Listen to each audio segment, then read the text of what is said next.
وہ آپ کی بیٹی کو بہت خوش رکھے گا۔ وہ ان کا ہاتھ اپنے ہاتھ میں لیے کہہ رہی تھیں۔ وہ جہاں تھا وہیں کھڑا رہ گیا، پھر کھنکھار کے آگے آیا اور جائے نماز ان کے ساتھ رکھی۔ نگینہ بیگم نے پلٹ کے اسے دیکھا اور مسکرائیں، شکریہ بیٹے، سلیم مصروف تھا اس لیے میں آ گیا، اس نے محتاط لہجے میں کہتے ہوئے حورِ جہاں کو دیکھا۔ وہ مسکرا کے نگینہ کی بات پہ غور کر رہی تھیں، اس کی طرف دھیان نہیں دیا، یا شاید نظر انداز کر گئیں۔ کیف واپس پلٹ گیا، البتہ قدم من بھر کے ہو رہے تھے۔ میں مالا سے بات کروں گی نگینہ، زیاد جیسے لڑکے تو پھر لاکھوں میں ایک ہوتے ہیں۔ وہ خوش تھیں۔ وہ دروازہ بند کر کے باہر نکل گیا۔ ایک دم اس کے دل پہ کسی نے زور کا گھونسا مارا تھا، اتنے زور کا کہ سانس بند ہونے لگا تھا۔ وہ مالا سے ملنے آیا تھا، ڈنگ سے خدا حافظ کہنے، لیکن اب وہ اس کا انتظار نہیں کر سکتا تھا۔ بخت بھی کو کچن میں دیکھ کے وہ رکا اور دھیمی آواز میں بولا، میں جا رہا ہوں، کل سے کام پہ نہیں آؤں گا۔ وہ ہیں کرتی رہ گئیں، مگر کیف باہر نکل چکا تھا، اس کی آنکھیں جل رہی تھیں اور سر درد کرنے لگا تھا۔ وہ اپارٹمنٹ بلڈنگ میں واپس آیا تو ریسیپشن پہ رکا، وہاں موجود لڑکی اب بدل چکی تھی۔ اسے اپنے اپارٹمنٹ کا لاک تبدیل کروانے کا کہہ کے وہ اوپر آ گیا۔ اپارٹمنٹ میں آ کے اس نے بتیاں نہیں جلائیں۔ مغرب کے اترتے ہی اندر اندھیرا بڑھنے لگا تھا، لیکن اسے پرواہ نہیں تھی۔ وہ خاموشی سے اپنے کمرے میں آیا اور وضو کر کے اسی اندھیر ماحول میں نماز ادا کی۔ پھر تسبیح ہاتھ میں لیے وہ کھڑکی کے سامنے رکھی کرسی پہ جا کے بیٹھ گیا، جہاں چند گھنٹے قبل مالک بیٹھا تھا۔ تب سے اب تک وہ وہیں بیٹھا تھا۔ اندھیرا بڑھتے ہی سڑک پہ رواں دواں ٹریفک روشن ہونے لگی۔ اس نے تسبیح کے دانے گرانے کی کوشش کی، لیکن دل نہیں لگ رہا تھا۔ وہ وہیں بیٹھا بس خاموشی سے نیچے گزرتے ٹریفک کو دیکھے گیا۔ زیادہ دیر نہیں گزری جب صبح سے اکٹھے ہوئے سیاہ بادل بالآخر برسنے لگے۔ پانی دھاروں کی صورت اپارٹمنٹ بلڈنگ سے ٹکرانے لگا۔ ایسی تیز بوچھاڑ تھی کہ خدا کی پناہ۔ وہ اپنی زاروں قطار روتی ہوئی کھڑکی کو دیکھے گیا، بالکل خاموشی سے۔ اسے کچھ دیر ایک ایسے تعلق کے ٹوٹنے کا سوگ منانا تھا جو کبھی بنا ہی نہ تھا، اور پھر اس نے گردن موڑ کے میز پہ بکھری چیزوں کو دیکھا۔ پھر اسے اپنے کام میں مصروف ہو جانا تھا۔ آج کی رات سوگ کے نام۔ یہی بارش مبین منزل کی کھڑکیوں پہ بھی برس رہی تھی۔ سیاہ سفید لباس والی لڑکی اسٹوڈیو کی کھڑکی میں بیٹھی دیوار سے سر ٹکائے شیشے پہ پڑتی پانی کی بوندوں کو دیکھ رہی تھی۔ کانوں میں ہینڈز فری لگے تھے جن سے ماہی کی آواز سماعتوں میں اتر رہی تھی۔ ماں کہہ رہی تھیں آج نگینہ آنٹی آئیں اور انہوں نے تمہارا رشتہ مانگا۔ مالا کھڑکی کے شیشے پہ لڑکتے قطرے دیکھ رہی تھی۔ جب کوئی قطرہ نیچے گر کے فنا ہو جاتا تو وہ پلکیں اٹھا کے کسی دوسرے قطرے کا تعقب کرنے لگتی۔ ہاں میں نے سنا تھا، وہ یوں بولی جیسے عام سی بات ہو۔ تمہیں حیرت نہیں ہوئی؟ نہیں، مجھے اندازہ تھا کہ زیاد مجھ میں انٹرسٹڈ ہے، یہ جلد یا بدیر ہونا تھا۔ تم زیاد کے لیے ہاں کر دو گی؟ ہاں، کیونکہ وہ ایک قابل انسان ہے، اس میں کوئی کمی نہیں ہے۔ لیکن میں نے لیکن نہیں کہا، تمہاری بات لیکن کی طرف جا رہی ہے۔ پتہ نہیں ماہی۔ مالا نے سینے پہ مٹھی رکھی۔ میرا دل ایسے لگتا ہے جیسے جل رہا ہو، جیسے اندر آگ سی لگ گئی ہو۔ اور یہ کب سے ہے؟ جب سے کیف نے کہا کہ وہ جاب چھوڑ کے جا رہا ہے۔ مالا، ماہی حق تک رہ گئی، تمہیں کیف پسند ہے؟ نہیں یار، ایسا کچھ نہیں ہے، ویسے بھی وہ شادی شدہ ہے۔ بالکل، کسی شادی شدہ آدمی کے بارے میں سوچنا بھی نہیں چاہیے سوائے ارطغرل کے۔ مگر مالا اس کی بات نہیں سن رہی تھی، اس کا دماغ کہیں اور اٹکا ہوا تھا۔ میں بہت اداس ہوں، مجھے غصہ ہے شاید۔ اس نے کہا تھا مجھے چھوڑ کے نہیں جائے گا اور اب وہ ایک دم سے مجھے چھوڑ کے چلا گیا۔ اس نے خدا حافظ کہے بنا کال کاٹ دی۔ اسٹوڈیو اندھیر تھا اور وہ اس اندھیرے میں بیٹھی باہر گرتی بارش دیکھتی رہی۔ پھر موبائل کی اسکرین روشن کی، اندھیرے میں اس کا چہرہ چمکنے لگا۔ اس نے کیف کے نمبر پہ کال ملائی۔ اسے نہیں معلوم تھا اسے کیا کہنا تھا، لیکن اسے کچھ تو کہنا تھا۔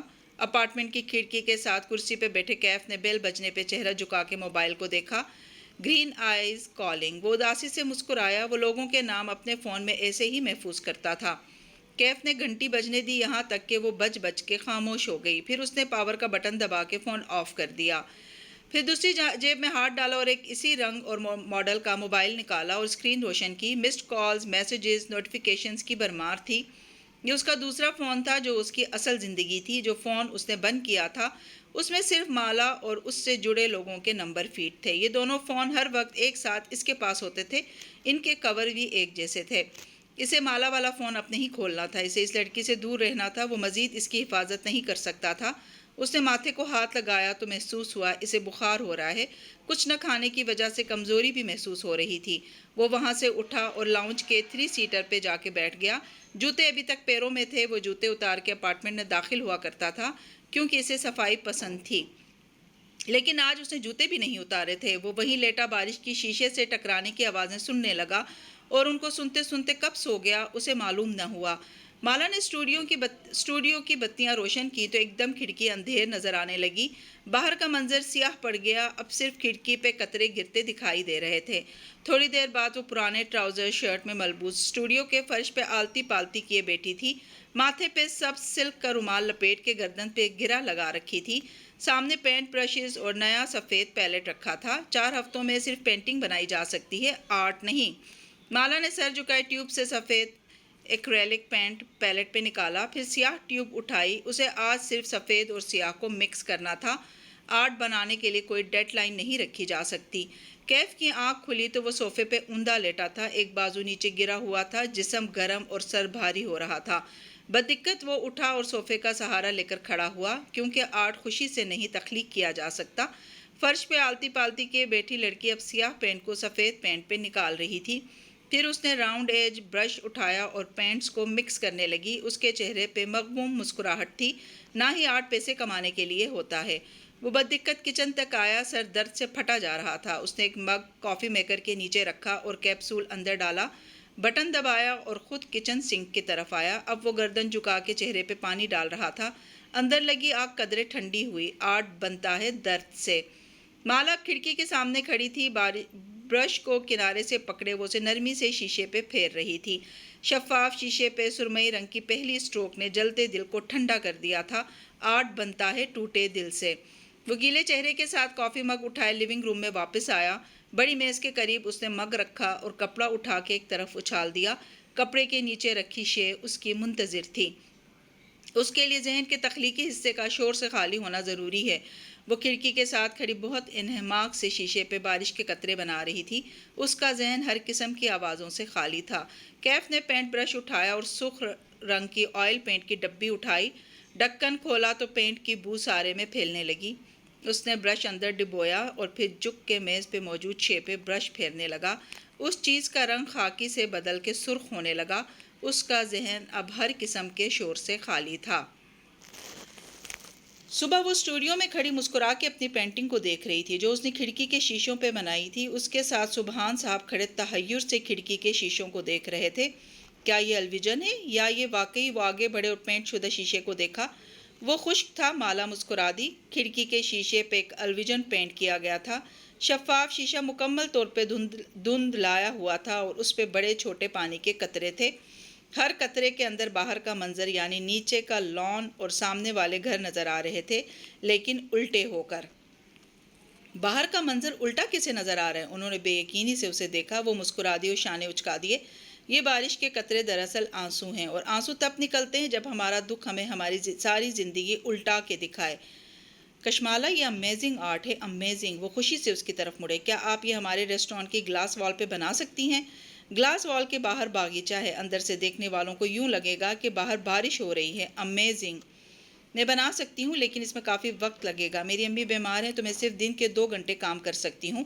وہ اپنی شرائط بتا رہی تھی۔ اوشین چھوڑنے کے بعد وہ پہلا دن تھا جب مالا کو لگ رہا تھا کہ وہ پھر سے جینے لگی ہے۔ اس کی زندگی بیکار نہیں تھی، وہ کام کرنے لگی ہے، وہ پھر سے اپنا کیریئر بنا سکتی ہے۔ ماں تندرست ہو رہی تھی اور اب سب کچھ اپنی جگہ پہ آ جائے گا۔ اس کی یہ خوشی چند گھنٹے کی مہمان رہی، کیونکہ دوپہر میں اسے محسوس ہوا کہ ماں کو بخار ہو رہا ہے۔ وہ سانس بھی قدرے زور سے لے رہی تھی، جیسے پھیپھڑے زور لگا رہے ہوں۔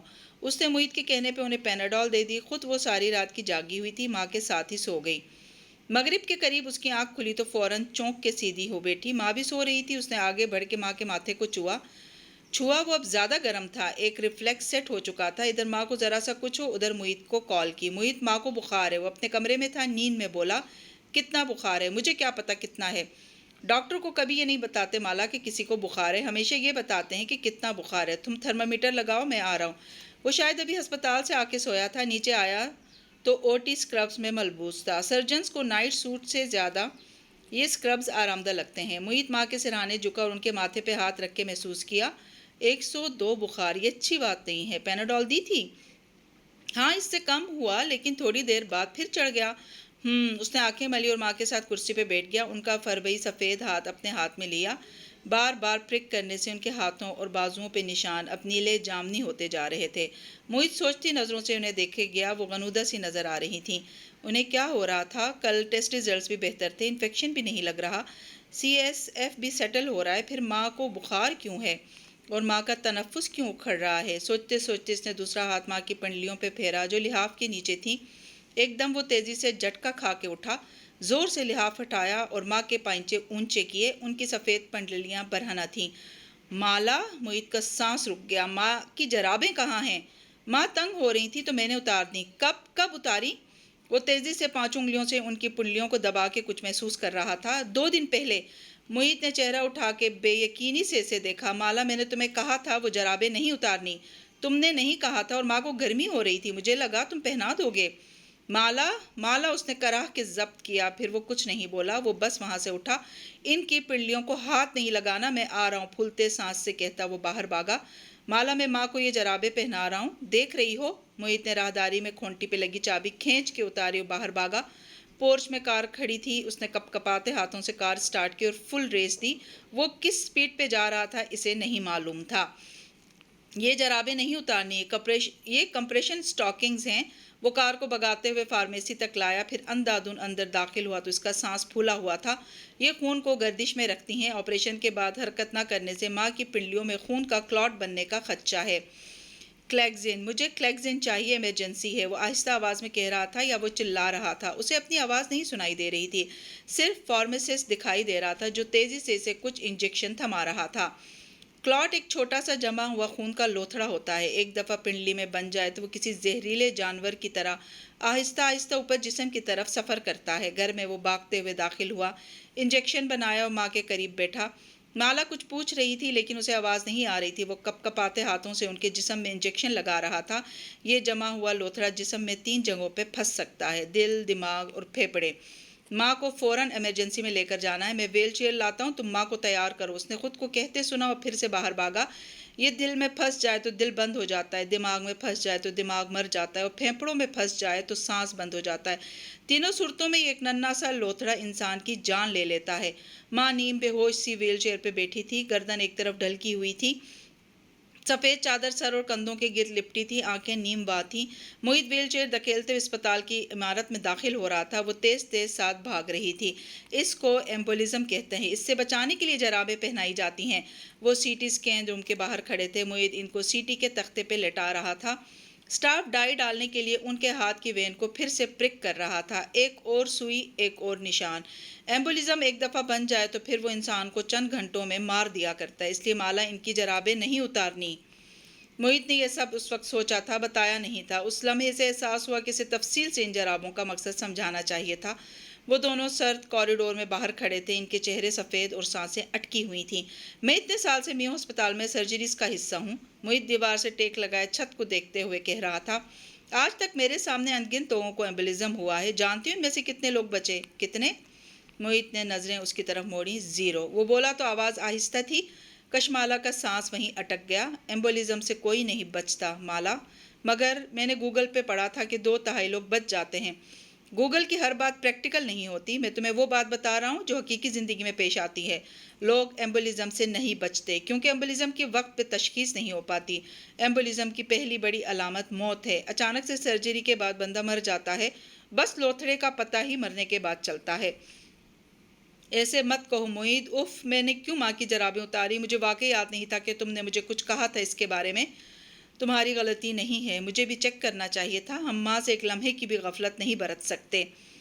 اگلے 3 دن ماں کو آئی سی یو میں رکھا گیا۔ سی ٹی اسکین کے مطابق کلاٹ ان کے پھیپھڑوں میں جا کے پھنس گیا تھا، لیکن بروقت کلیگزین ملنے سے ان کا خون پتلا ہونا شروع ہوا۔ سی ٹی ہر روز نہیں کیا جا سکتا، درمیان میں گیپ دینا ضروری تھا، اس لیے چوتھے روز جب سی ٹی کیا گیا تو کلاٹ چھوٹا ہوتا دکھائی دیا۔ اس کا مطلب تھا کہ وہ اب بہتر تھیں۔ سرجن کا کہنا تھا کہ اگر معید بروقت ماں کو کلیگزین کا انجیکشن نہ لگاتا تو یہ کلاٹ پھیپھڑوں میں پھنس کے ان کا سانس روک سکتا تھا۔ جن کے بیٹے ڈاکٹر نہیں ہوتے ہوں گے وہ کیا کرتے ہوں گے معید؟ وہ دونوں ماں کے بستر کے ساتھ بیٹھے تھے اور وہ پوچھ رہی تھی، ہمارے پاس سب کچھ ہے، تم خود ماں کو مینج کر رہے ہو کیونکہ تم سرجن ہو، لیکن جن کے گھر میں کوئی ڈاکٹر نہیں ہوتا ہوگا وہ کتنا خوار ہوتے ہوں گے ہمارے اس ہیلتھ سسٹم میں۔ تم نے ابھی سرکاری ہسپتال نہیں دیکھے مالا، خواری جہاں ختم ہوتی ہے وہاں سے ہمارے ہسپتال شروع ہوتے ہیں۔ ایک واحد ہسپتال جہاں سسٹم بہترین ہے اور مریض اکیلا بھی ہے تو اس کے علاج کا پروٹوکول پورا ہوتا ہے، وہ CMH ہے، لیکن انہوں نے بھی عام عوام کے لیے دروازے بند کر رکھے ہیں۔ لوگ بیچارے کہاں جائیں؟ موحد اس گفتگو پہ گھنٹوں بول سکتا تھا، مگر مالا نے اس سے وہی سوال کیا جو وہ بار بار پوچھ رہی تھی، ماں ٹھیک ہو جائیں گی نا؟ ہاں وہ ٹھیک ہو جائیں گی، اب سے انشاءاللہ وہ ریکوری کی طرف ہوں گی۔ 1 مئی کو ماں کا ٹیومر ڈائگنوز ہوا تھا اور ڈاکٹر وہرا نے ہمیں 6 ماہ دیے تھے 1 نومبر تک، لیکن دیکھو ہمیں ڈاکٹر واصف مل گئے اور ہمیں معلوم ہوا کہ ماں کو میننجوما ہے۔ ابھی بائیوپسی کی رپورٹ آنی ہے، لیکن امید ہے کہ ڈاکٹر واصف کی بات درست نکلے گی، جو اللہ یہاں تک لایا ہے وہ آگے بھی لے جائے گا۔ اور یہ ایک فکرہ اس کے ذہن میں پیوست ہو گیا، جو اللہ یہاں تک لایا ہے وہ آگے بھی لے جائے گا۔ اس نے دونوں ہاتھ جوڑ لیے اور چہرہ اٹھا کے زیر لب دعا مانگنے لگی، وَأَشْفَ أَنْتَ الشَّافِي، شفا دے اے شفا دینے والے۔ اس دفعہ جب ماں گھر آئی تو وہ واقعی صحت کی طرف گامزن تھی، جو اللہ یہاں تک لایا تھا وہیں آگے بھی لے کر جا رہا تھا۔ ماں پہلے سے زیادہ ذہنی طور پہ بیدار ہو چکی تھیں، ان کا زخم بھر رہا تھا، خون کا کلاٹ اندر ہی اندر گھل کے غائب ہو چکا تھا، اور سب سے اچھی بات ماں کے ٹیومر کی بائیوپسی رپورٹ آ چکی تھی، یعنی ان کے آپریشن کے وقت برین سے جو ٹیومر نکالا گیا تھا اس کے حصے 3 مختلف لیبارٹریز کو بھیجے گئے تھے اور تینوں کی بائیوپسی رپورٹ ایک جیسی تھی، گریڈون میننجوما، سب سے زیادہ بے ضرر میننجوما۔ سرجن نے سرجری کے دوران ٹیومر کا ایک بہت چھوٹا سا حصہ برین میں چھوڑ دیا تھا، کیونکہ وہ ان جگہوں سے چپکا ہوا تھا جو جسم کے اعضاء کنٹرول کرتے ہیں۔ اس کو کاٹا جاتا تو جسم مفلوج ہو جاتا۔ وہ اتنا چھوٹا سا بچا ہوا ٹیومر تھا کہ اگر وہ برین میں رہتا بھی تو کوئی مسئلہ نہ تھا، اس کو دوبارہ تکلیف دہ بننے میں 20 سے 25 سال لگنے تھے۔ کہاں وہ ڈاکٹر وہرا کی 6 ماہ کے ٹائم لائن سے لڑ رہے تھے اور کہاں 20 سے 25 سال کی امید ان کے لیے آب حیات تھیں۔ اگلے 2 ہفتے تک ماں اتنی بہتر ہو گئیں کہ اب وہ پرانی باتیں یاد کرنے لگی تھیں۔ رمضان کب شروع ہوا، مالا کب لاہور واپس آئی، انہیں کچھ بھی یاد نہ تھا۔ عید ان کی بیماری میں آئی اور گزر گئی۔ مالا کو احساس ہوا کہ انہیں یہ بھی یاد نہیں تھا کہ زیاد نے اس کا رشتہ مانگا ہے، وہ بھی خاموش رہی، یہ وقت ان باتوں کا نہیں تھا۔ وہ اپریل میں لاہور واپس آئی تھی، لیکن ماں کے ذہن میں نئی یادداشتیں نہیں بن رہی تھیں، انہیں بہت کچھ یاد نہ تھا۔ ایک دن جب وہ ان کے بالوں میں برش پھیر رہی تھی، ماں اس سے پوچھنے لگی، عزہ کی شادی ہو گئی؟ جی ماں، میں اسی لیے تو لاہور آئی تھی، لیکن مجھے کیوں نہیں یاد؟ وہ حیران تھی۔ وہ ہر دفعہ اس سوال کے جواب میں کہتی کہ ماں، آپ کے برین پہ ٹیومر کا اتنا پریشر تھا کہ وہ یادداشت کے حصے کو متاثر کر رہا تھا، لیکن اس دفعہ برش چلاتے ہوئے جل کے بولی، کیونکہ ان دنوں آپ ٹن مدہوش ہوتی تھیں، کہ زبان دبا لی۔ لیکن خلاف توقع حورِ جہاں بیگم زور سے ہنس دی، ایک چپت پیچھے بیٹھی مالا کے گھٹنے پہ لگائی۔ پرے بدتمیز، ماں کو ایسے کہتے ہیں؟ وہ برا مان کے بھی ہنسے جا رہی تھیں۔